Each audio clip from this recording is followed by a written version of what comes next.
Welcome everybody to PonyFans.com's Scouting Report with former SMU tight end and current SMU Radio Network color analyst John Hampton. Before we look forward to TCU, let's look back for a minute to the Washington State game. SMU picks up a 35-21 victory over Washington State. And Kyle Padron and June Jones have been talking for the first few weeks of the season about getting the offense to the point where it's clicking. Kyle accounts for all 5 touchdowns, 4 passing, 1 rushing. How close do you think that offense is to clicking?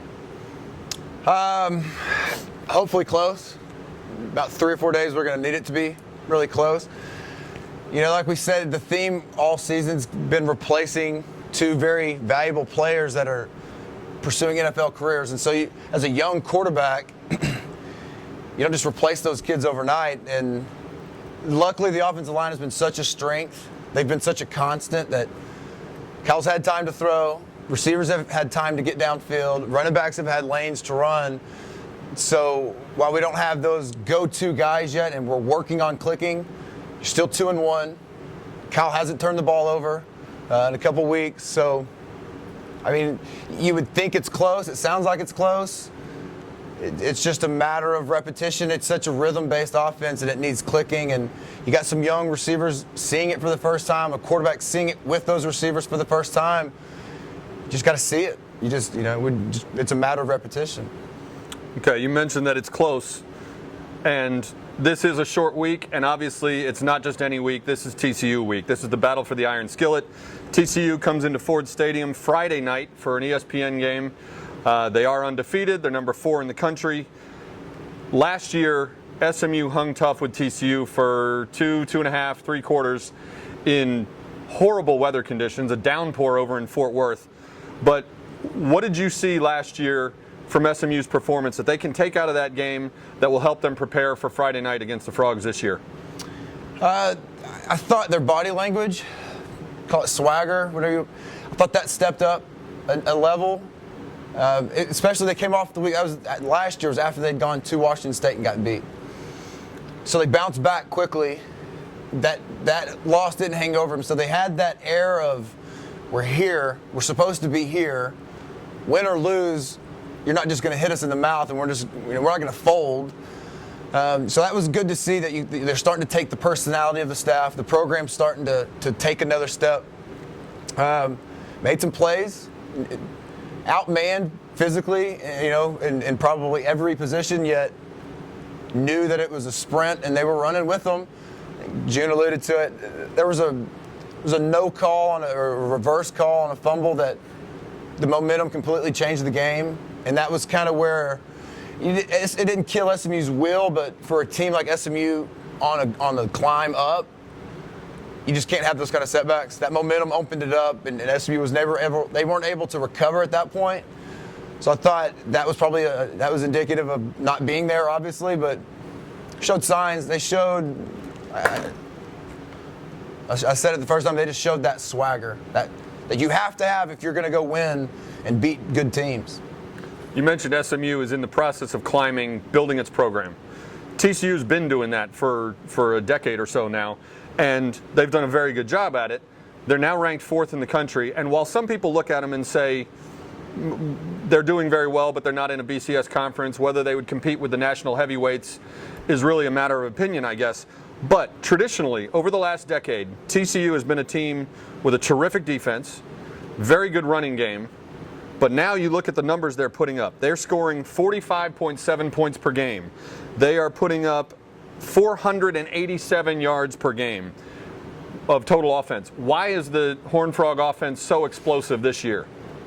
If you ask around, they'll tell you it's a collective reason. That offensive line class from the 06, 07 recruiting classes, Andy Dalton, that 06, 07 recruiting class, across the board, that group of players has really changed TCU's face, put them in another phase. But I think singularly, Jeremy Curley had offers from Texas, OU. He could have gone and played. He's a BCS talent guy out of the Austin area.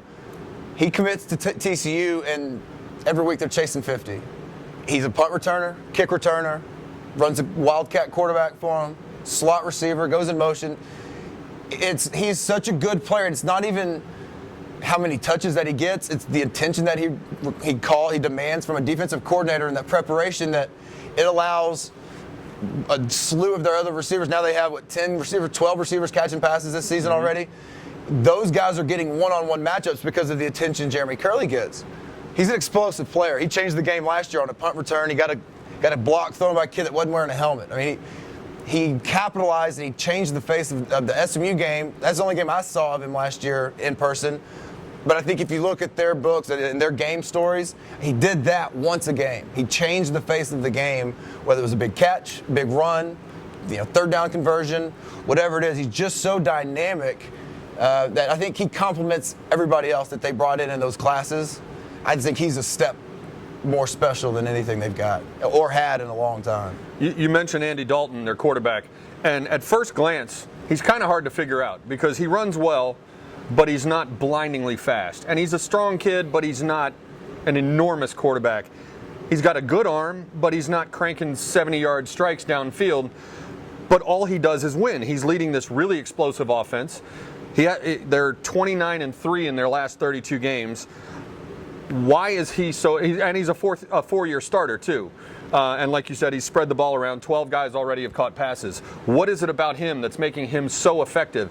He doesn't look great physically, but everything he does seems to work. Well, he's got a great offensive line and a great running game, which makes every quarterback even better. He's got those great receivers. I think he's just such a leader. He's a winner. Look at, I don't listen to maybe a TCU fan's perspective of what their quarterback is. I don't really want to hear their coaching staff's opinion of him. And I don't really want to hear ESPN right. I don't want to hear anybody's. I want to hear the coach that he just finished beating.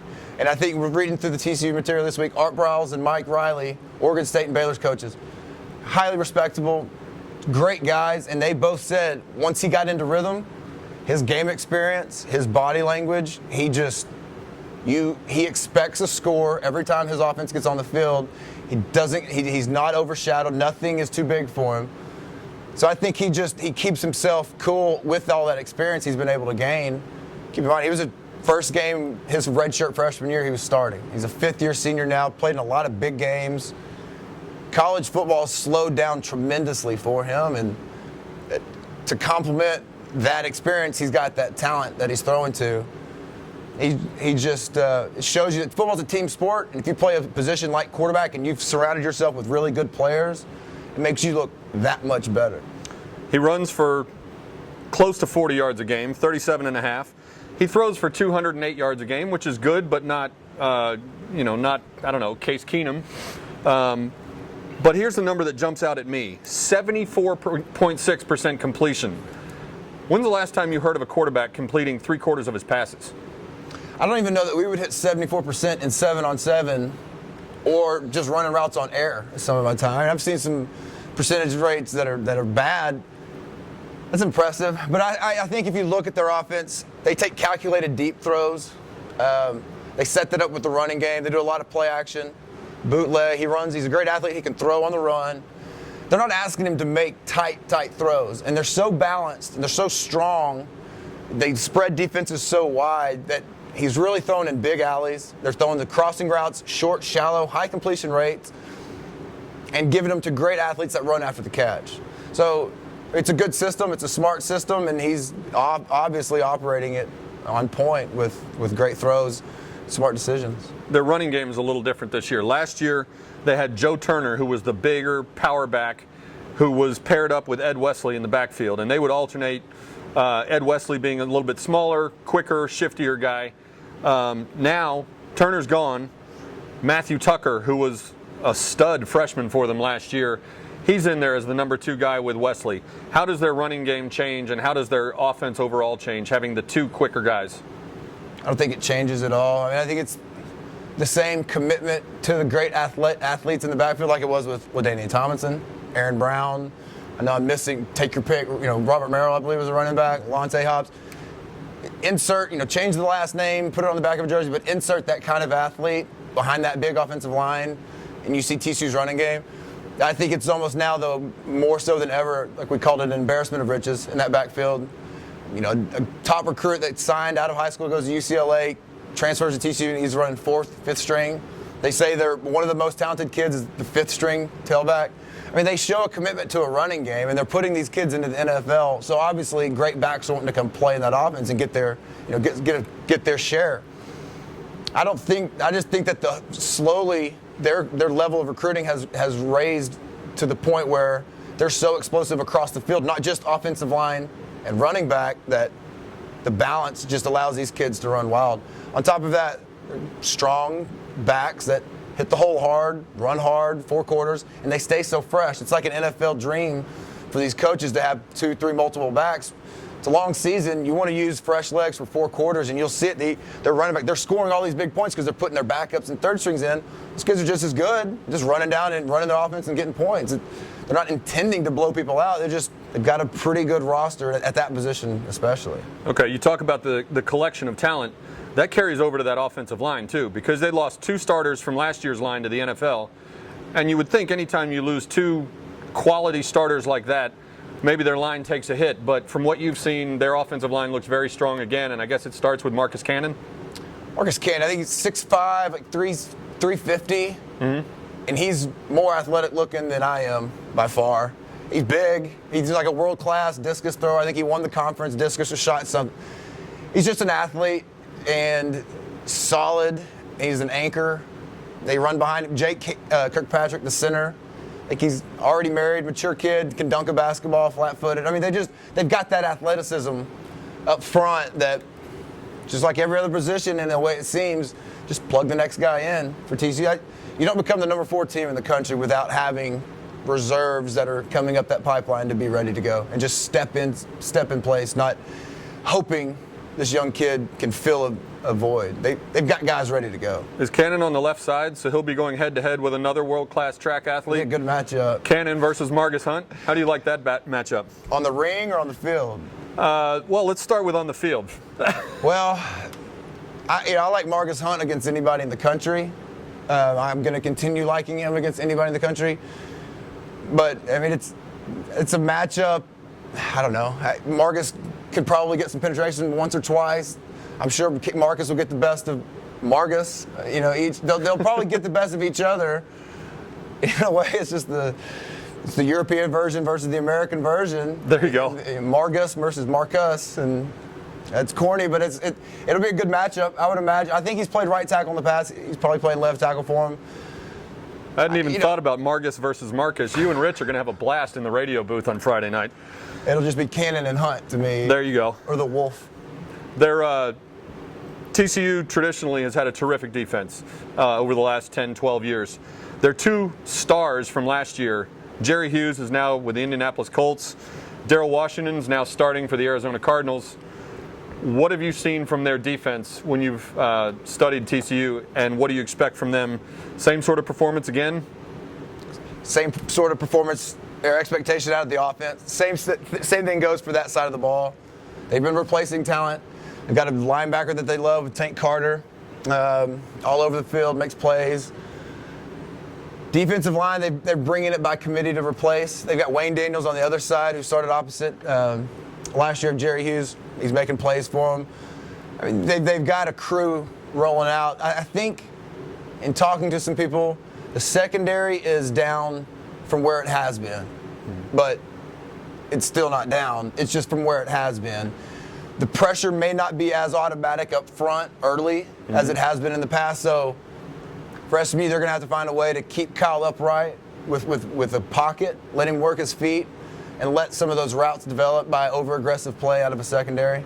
Because I think that if SMU's going to have a shot, that's going to have to be there. They're going to have to make that there. They're going to have to keep Kyle upright, but then they're also going to have to be very, very careful protecting the ball.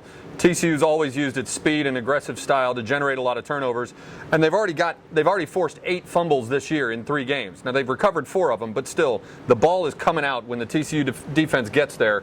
So protecting the ball is going to be even more of a premium this week than usual, right? Well, sure, because their offense is so explosive, you can't give that group a short field, and you can't give them momentum because next thing you know, you're down 2-3 touchdowns. It's hard to catch back up with their ability to control the ball, control the possession, and then defensively shut you down. It makes it that much more important. You cannot afford to give that offense the ball on a short field. maybe their most dangerous player, as you mentioned, is Jeremy Curley, who not only is their number one receiver, but he's a terrific return guy on special teams. Very versatile, sort of an electric guy who seems to have the chance to get to the end zone anytime he touches the ball. What's the key to, if not stopping him, at least containing him on special teams, and how vital will that be Friday night to the outcome of the game? There's like 40 college coaches that can't answer that. I mean, he's been doing it his whole career. You're asking me?